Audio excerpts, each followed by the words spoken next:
Hello students, and welcome to the next lesson in our AS level Human Geography course. Today we're going to be looking at migration.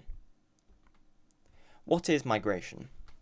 The definition of the term migration is a permanent or semi-permanent change in residence of an individual or a group of people. People who migrate can either be classified as immigrants or emigrants. An immigrant is someone who is coming into a country. So people who come into the UK in search of jobs are known as immigrants. An easy way to remember this is that it's pretty much immigrants. However, instead of an N, we have to use an M to spell immigrant. An emigrant is then someone who is going to be leaving a country.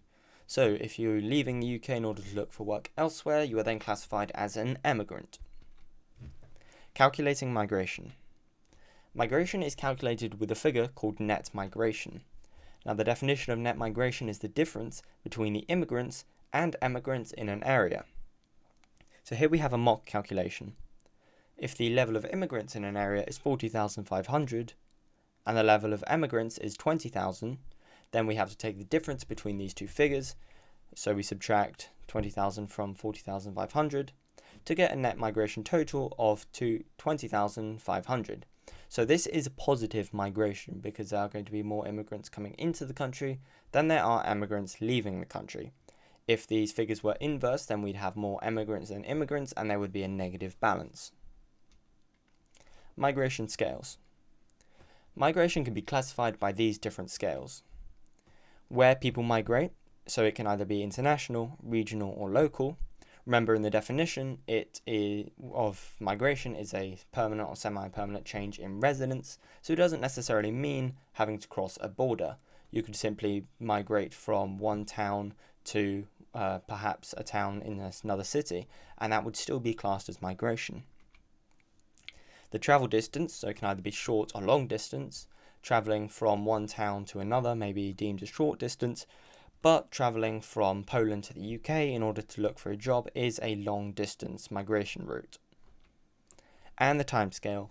As we know, migration can be semi-permanent or permanent, so it can either be a temporary placement, for example, going abroad for 1 year of work, or a permanent placement, but either way you are migrating.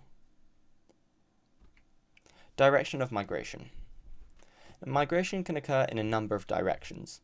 It can be urban-rural, or rural-urban. What this means is that you're travelling from a more developed urban area to a less developed rural area, or travelling from a less developed rural area to a more developed urban area. Travelling from an urban area to a rural area is known as counter-urbanisation. You can also travel from a developed to a developing, or a developing to a developed country. For example, if we were to travel from the UK to an African country, the likelihood is this would be a developed country moving to a developing country, and seeing as we're probably moving from London to a remote area in Africa, it would be urban-rural, so we would be doing counter-urbanisation. Why do people migrate? Usually people migrate because of work, and this is pretty much covered in SEEP factors. For example, no jobs, bad healthcare, or political issues in their current country.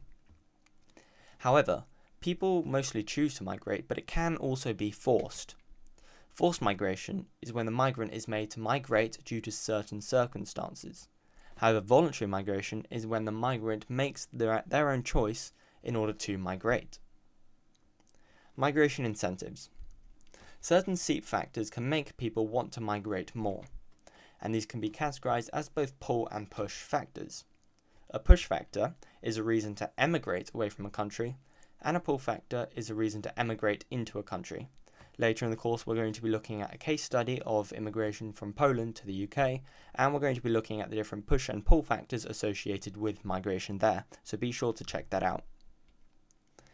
Here you have some questions. Whenever you're ready to answer these, you can hit pause on the video and hit play to see the answers whenever you need to.